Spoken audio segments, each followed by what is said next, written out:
Para entender a Guatemala, no busquen un mapa de carreteras.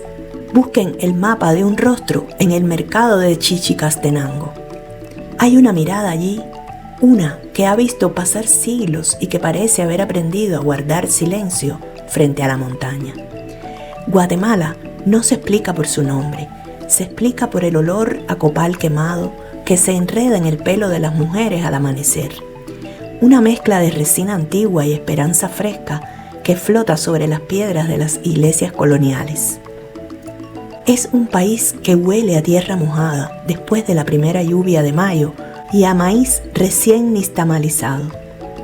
Si caminan por las calles de la ciudad de Guatemala, el voceo les llegará como un abrazo rápido, un mirá vos que acorta las distancias.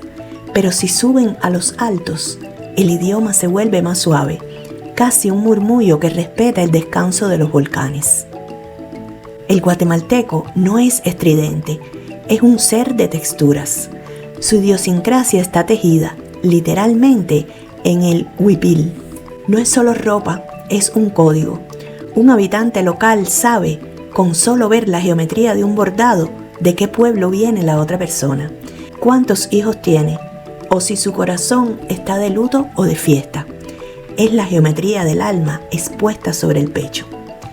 La mañana en un hogar guatemalteco no empieza con el despertador, sino con el sonido de la pila, ese choque del agua contra el cemento, el ritmo de las manos lavando la ropa y el vapor de la cafetera de peltre donde se prepara un café que, más que una bebida, es un combustible emocional. Aquí la gente saluda con un buen provecho, aunque no conozcan a quién está comiendo en la mesa de al lado.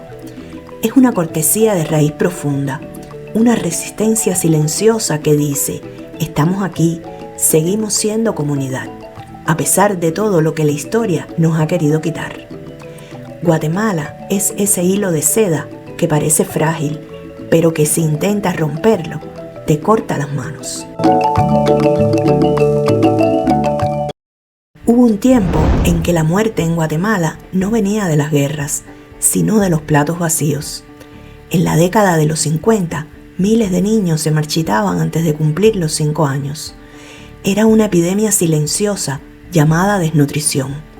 En ese escenario aparece un hombre que cambió el destino de millones, sin disparar una sola bala. El doctor Ricardo Bressani. Imaginen a este científico, educado en las mejores universidades del mundo, sentado en su laboratorio del INCAP, rodeado de microscopio, pero con la mente puesta en los niños de las aldeas más remotas de la sierra de los Chuchumatanes. Bressani tenía un dilema ético que lo atormentaba. Podía importar soluciones costosas de otros países, suplementos de leche que las familias pobres jamás podrían pagar, o podía buscar la respuesta en la propia tierra. Su soledad era la del visionario que busca convertir la pobreza en abundancia. Durante años mezcló cereales, probó combinaciones, falló 1000 veces. El sistema le decía que el hambre era un problema político, pero él sabía que era un problema de aminoácidos. La paradoja es fascinante. Mientras el mundo miraba hacia el espacio, Bressani miraba hacia el grano de algodón y el de maíz. Así nació la encaparina, una mezcla vegetal que costaba centavos y tenía el valor nutricional de la carne. Bressani no patentó su invento para hacerse rico, lo entregó al pueblo. Luchó contra las grandes industrias alimentarias que no veían ganancia en salvar a los pobres. Se quedó en Guatemala, rechazando ofertas millonarias en el extranjero, solo para asegurarse de que el polvo amarillo llegara a cada rincón de su país. Ricardo Bressani fue el alquimista que convirtió la ciencia en pan, demostrando que la mayor tecnología de una nación es la que es capaz de alimentar a sus hijos. Pero la ciencia, por brillante que sea en una probeta, no sirve de nada si no encuentra unas manos que la transformen en vida. La grandeza de Bressani no se quedó en las universidades de la capital. Viajó por los caminos de polvo hasta llegar a la cocina de una mujer que no sabía de bioquímica, pero que sabía todo sobre el amor. Guatemala es un país que desafía la lógica de los museos. ¿Sabían que los mayas inventaron la nanotecnología mucho antes de que supiéramos qué era un átomo? Se trata del azul maya. Es un pigmento que no se decolora con el sol, ni con los ácidos, ni con el paso de 1000 años. Lo lograron mezclando índigo vegetal con un tipo específico de arcilla. Es una estructura química tan perfecta que los científicos modernos todavía se rascan la cabeza intentando entender cómo un pueblo antiguo creó un color eterno. Y hablemos de geografía extrema. Guatemala tiene 37 volcanes, pero solo 3 están oficialmente activos. Sin embargo, si suben al volcán Pacaya, podrán ver a la gente cocinando pizza directamente sobre la lava. Es el único lugar del mundo donde el calor del centro de la Tierra se usa para gratinar queso. Pero la verdadera joya está en Tikal. Allí el diseño arquitectónico de las pirámides permite que una persona hable en voz baja desde lo alto de una estructura y se escuche con total claridad a cientos de metros de distancia. No es eco, es ingeniería acústica de precisión milimétrica. Un dato que eriza la piel: Guatemala es la cuna del concepto cero.